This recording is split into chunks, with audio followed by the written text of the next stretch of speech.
Kehidupan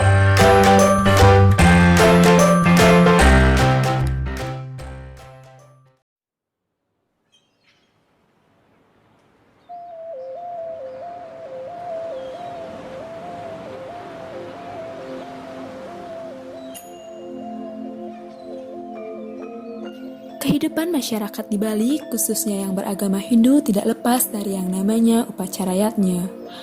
Dari pancayatnya atau 5 jenis persembahan, salah satunya merupakan yatnya bagi manusia itu sendiri, yang disebut manusia yatnya. Upacara ini seperti mata rantai, tidak dapat dipisahkan sejak manusia berada dalam kandungan hingga kematian menjemputnya. Upacara yang pertama kali dilakukan saat masih berada dalam kandungan disebut dengan magedong-gedongan atau garba wedana. Upacara pagedong-gedongan ini dilaksanakan ketika kandungan berusia 5 bulan dan selamat-lambatnya pada saat kandungan berusia 7 bulan. Upacara ini dilaksanakan bertujuan untuk menyucikan janin dalam kandungan agar nantinya terlahir menjadi anak yang seputra. Upacara pagedong-gedongan ini dilaksanakan setiap terjadinya suatu kehamilan pada si ibu.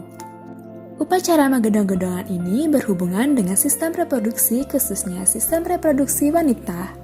Menurut tutur Kanda Patrare mengatakan dalam proses kehamilan Kanaka-Mejaya yang berarti sperma dari ayah bertemu dengan Kamerati yang berartinya ovum dari ibu dan terjadilah proses pembuahan. Semakin besar, terjadilah cabang bayi. Dalam biologi, proses fertilisasi dan kehamilan yaitu dimulai dari tuba falopi, terjadinya pertemuan ovum dan sperma menghasilkan zigot. Zigot berkembang menjadi morula, blastula, menuju rahim, menempel di dinding rahim atau implantasi. Setelah itu berkembang menjadi embrio, kemudian menjadi janin. Dan disitulah dimulai masa kehamilan atau nidasi. Seorang wanita akan berhenti menstruasi selama masa kehamilan yaitu sampai janin dilahirkan.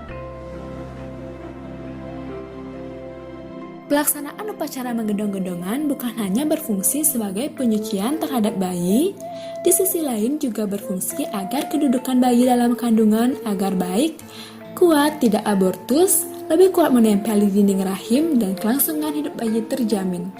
Secara batiniah agar sang bayi kuat mulai setelah lahir menjadi orang yang berbudi luhur, berguna bagi keluarga dan masyarakat. Demikian juga dimohonkan keselamatan atas diri si ibu agar sehat selama waktu melahirkan. Upacara ini merupakan upacara pertama kali saat manusia berbentuk janin, yang juga merupakan upacara rohaniah supaya menjadi manusia yang berguna. Menggedong-gedongan sama halnya merupakan praktek prenatal di mana pada masa ini merupakan masa kritis fisik, emosi, dan mental bayi dan masa kedekatan bayi dengan orang tua yang akan berdampak panjang dengan kecerdasan bayi. Dengan diadakannya upacara menggedong-gedongan bukan hanya berdampak secara niskala pada bayi, namun berdampak pada biologis dan fisiologis bayi karena bayi diberi perhatian khusus sehingga bayi dapat tumbuh dengan sehat dan selamat. Untuk mengetahui pentingnya upacara magedong-gedongan di Bali, kami telah melakukan wawancara kepada 10 kakak yang akan kami tampilkan pada video berikutnya. Dari hasil wawancara yang telah dilakukan, pada narasumber pertama menyatakan bahwa seharusnya kan semua anak yang sudah kandungan 3 bulan sampai 7 bulan gendong-gendongan seharusnya waktu ngangkainya langsung main pacaran ya kalau sebenarnya sih kalau hidang anak kan jadi kan istilahnya hidang aja singnya menggendong-gendongan yang hidang anak gitu ya menggendong-gendongan kalau pas nikah udah hamil langsung gendong-gendongan langsung sing menggendong-gendongan sehingga ada pengaruh lebih-lebih atau sehingga. Nah, setelah melihat video tadi, narasumber pertama menyatakan bahwa anak pertamanya saja yang melakukan magedong-gedongan, sedangkan anak keduanya tidak melakukan magedong-gedongan. Hal ini karena kebiasaan dari masyarakat. Pada narasumber pertama menyatakan bahwa jika ingin menggedong-gedongan dipersilahkan, dan jika boleh tidak dilakukan. Narasumber pertama juga menyatakan bahwa menggedong-gedongan itu sebenarnya penting untuk ibu dan juga anak, agar anak nanti terlahir menjadi anak yang suputra dan juga agar ibu saat melahirkan selamat. Lalu pada narasumber kedua menyatakan bahwa mereka melakukan menggedong-gedongan. Hal ini karena mereka ingin anaknya kelak menjadi anak yang berguna, suputra. Ini merupakan proses menggedong-gedongan pada narasumber kedua.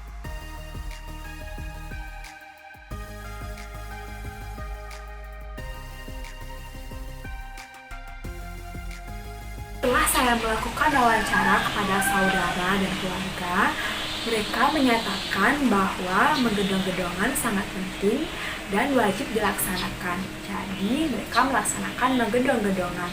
Menurut saya, menggedong-gedongan ini ada kaitannya mengenai perkembangan dari si janin, di mana ketika ada upacara menggedong-gedongan, secara tidak langsung si ibu akan memberi perhatian khusus kepada anaknya dan akan memberi efek yang positif kepada janin, sehingga janin dapat berkembang dengan baik dan ketika lahir memiliki karakter yang baik dan menjadi anak yang berguna nanti di masyarakat.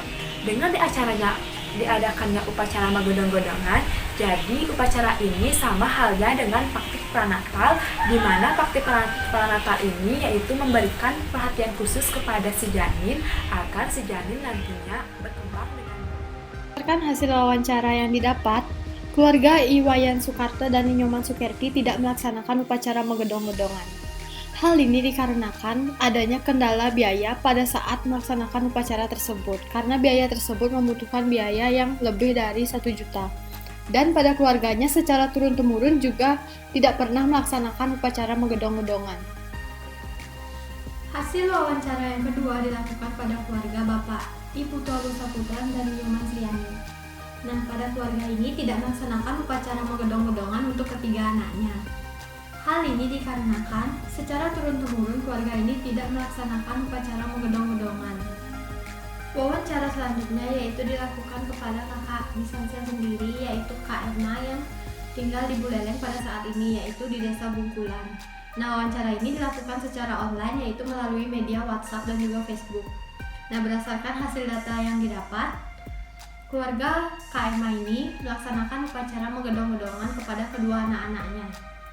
Nah, upacara menggedong-gedongannya ini dilaksanakan pada saat anak tersebut berusia dalam kandungan yaitu 7 bulan.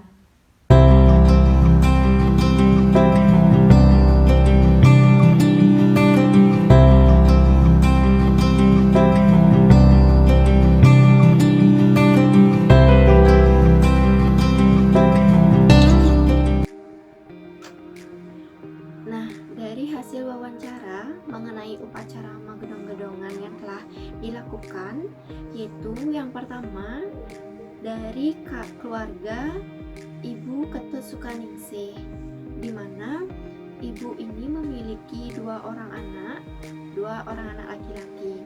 Nah, pada saat diwawancara ibunya menyampaikan bahwa ibunya melakukan upacara menggedong-gedongan terhadap kedua anaknya, di mana usia kandungan pada saat melakukan upacara menggedong-gedongan yaitu berumur 6 bulan. Nah, dari upacara menggedong-gedongan ini diyakini bahwa akan terjaga kesehatan dari bayi yang dikandung dan ibunya juga akan sehat. Selain itu, akan dipercaya dilindungi oleh Ida Sang Hyang Widi atau Tuhan, baik janinnya maupun kesehatan ibunya, dan dipercaya akan pada saat melahirkan akan sehat. Nah, kemudian selanjutnya yaitu wawancara pada keluarga Ibu Ketut Triani, di mana ibu ini juga memiliki dua orang anak. Anak yang pertama yaitu laki-laki dan yang kedua yaitu perempuan. Nah, ibu ini melakukan upacara menggedong-gedongan yaitu pada anak pertama saja, di mana pada kandungan yang kedua atau anak kedua, ibu ini terkendala pada biaya untuk menyelenggarakan upacara magedong-gedongan. Selain itu, karena tidak adanya orang yang ahli dalam membuat banten untuk upacara magedong-gedongan juga merupakan salah satu alasan Ibu Riani tidak melakukan upacara magedong-gedongan untuk anak keduanya. Namun setelah ditanya lebih lanjut, sepertinya di desa Darmasabo ini juga terdapat tradisi di mana untuk anak pertama saja dilakukan magedong-gedongan, yaitu dapat memberikan efek kepada kandungan yang kedua, di mana dalam arti kata upacara ini akan dilakukan sekali dan melingkupi untuk kandungan-kandungan selanjutnya. Seperti itu kepercayaan dari keluarga dari Ibu Ketut Riani.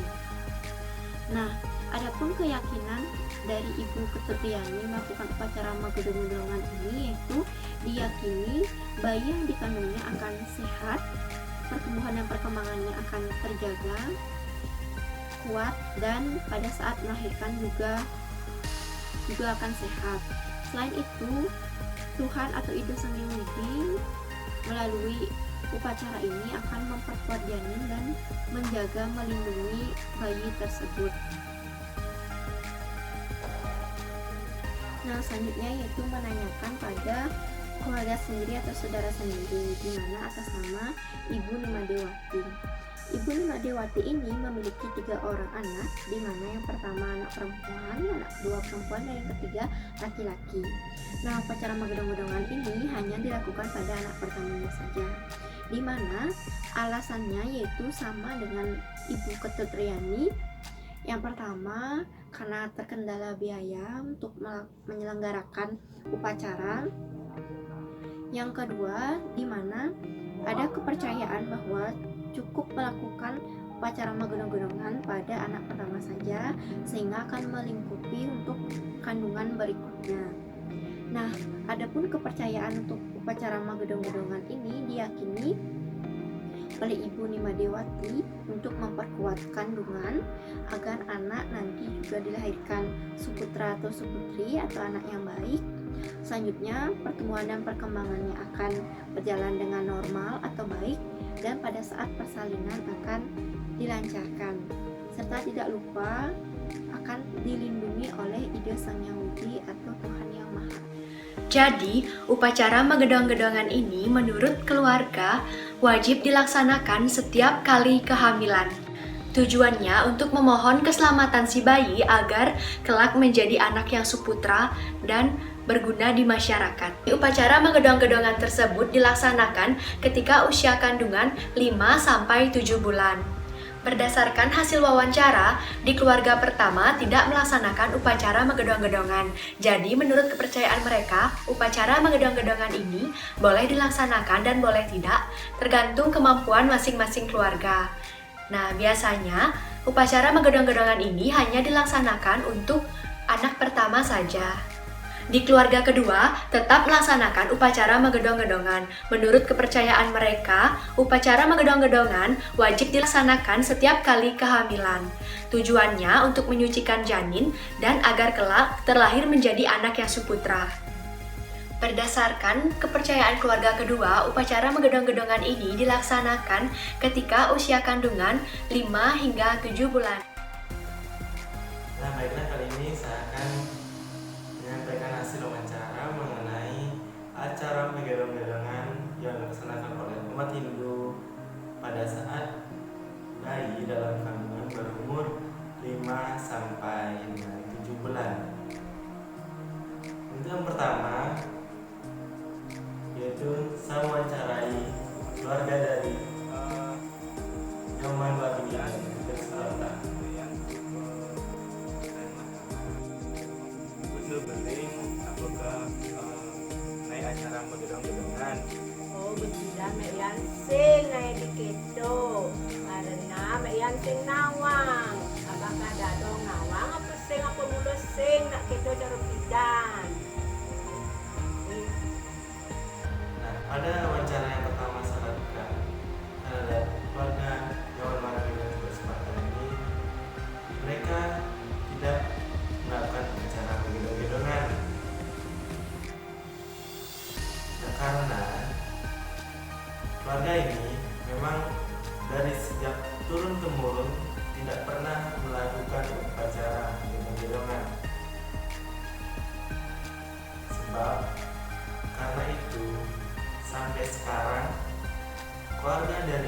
Sukarta dan Nyoman Marni ini tidak pernah melakukan upacara gendong-gendongan anak-anaknya. Bukan karena terhalang oleh biaya ataupun yang lainnya, namun keluarga ini memang tidak memahami mengenai acara gendong-gendongan ini. Selanjutnya itu wawancara yang silakan mengenai sebagian teman kan belum lah nih malah nak sini dulu gitu. Ini untuk pelaksanaan kan ada cara pas waktu hamil ada pelaksanaan menggedong-gedongan. Apa ketiga anak mana laksanakan menggedong-gedongan apa sih? Ya, ini pertama sing karena maluan lahir tuh sing mantu kok wayang tuh. Maluan lahir sing man gedong-gedongan. Ini anak kedua man pas umur 7 bulan. Ini ketiga sing masih man karena ya umur 5 bulan jalan 6 boleh lahir tuh. Karena pendarahan masuk waktu langsung disesar. Nah, dari hasil wawancara yang saya lakukan, warga ini memang jarang melakukan upacara gendong-gendongan. Untuk anak pertama tidak dilakukan upacara gendong-gendongan. Sama dengan anak yang ketiga, mereka tidak melakukan upacara gendong-gendongan karena kendala bayi dalam kandungan sering mengalami gangguan, yaitu sering mengalami pendarahan sehingga pada saat kehamilan mereka sangat sulit untuk melakukan upacara atau kegiatan lainnya, sehingga lebih mementingkan untuk melakukan perawatan kehamilannya tanpa melakukan upacara gendong-gendongan. Pada anak yang kedua, mereka melakukan upacara gendong-gendongan karena bayi yang dikandungnya pada saat kehamilan dalam keadaan baik-baik saja, tidak pernah mengalami gangguan, misalnya seperti pendarahan, sehingga dia tetap melaksanakan upacara gendong-gendongan sebagai rasa syukurnya dan rasa kasih sayangnya terhadap si bayi dalam kandungan. Jadi menurut saya upacara gendong-gendongan ini sangat penting karena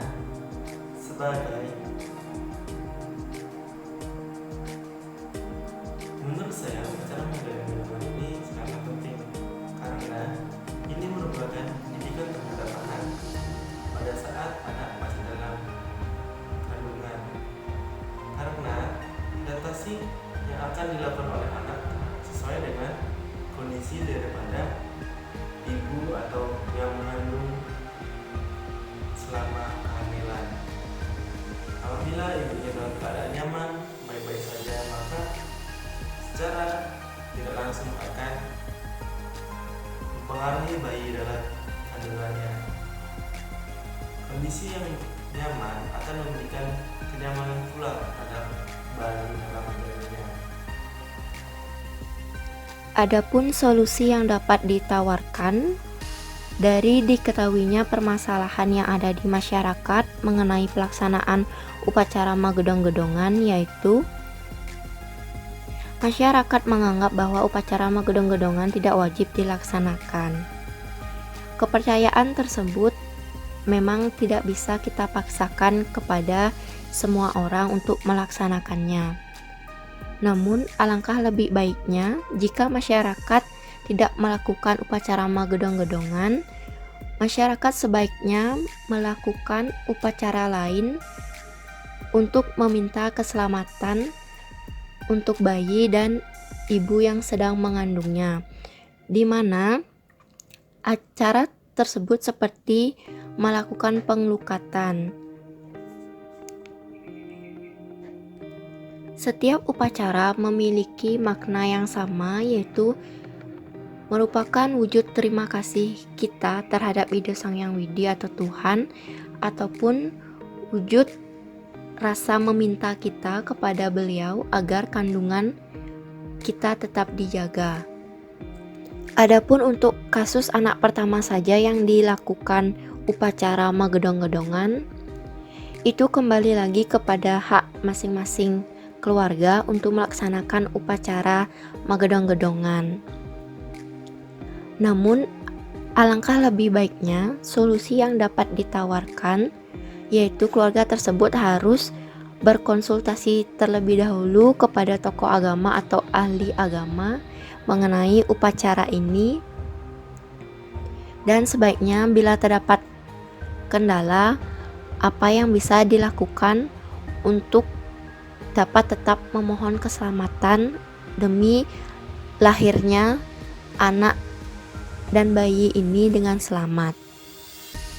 Adapun permasalahan terakhir, yaitu permasalahan krusial mengenai biaya dan kemampuan membuat banten orang berbeda, di mana biaya merupakan salah satu faktor yang sangat berpengaruh untuk terlaksananya upacara magedong-gedongan ini. Untuk itu, jika pasangan yang akan menikah sebaiknya sudah siap untuk menyisihkan uangnya untuk serangkaian acara kehamilan sampai pada persalinan, sehingga upacara ini dapat terlaksana dengan baik. Sementara kemampuan membuat banten merupakan permasalahan yang juga sangat krusial, di mana jika ingin melaksanakan upacara ini boleh dengan sederhana, tetapi tetap harus berkonsultasi dengan ahli agama atau tokoh agama, sehingga meskipun tidak ada yang ahli dalam membuat sarana prasarana, kita bisa melakukannya dengan sederhana mungkin. Berdasarkan hasil wawancara yang kami lakukan terhadap 10 kakak, maka kami dapat menyimpulkan bahwa beberapa keluarga melaksanakan upacara magedong-gedongan dan beberapa keluarga juga tidak melaksanakan upacara magedong-gedongan. Faktor-faktor yang menyebabkan tidak terlaksananya upacara magedong-gedongan antara lain yang pertama, yaitu masalah biaya, karena upacara magedong-gedongan ini mengeluarkan biaya yang cukup besar, yaitu lebih dari 1 juta. Nah, yang kedua yaitu terkait kepercayaan masyarakat. Nah, banyak masyarakat yang memang dari turun-temurun memang tidak mengadakan upacara magedong-gedongan.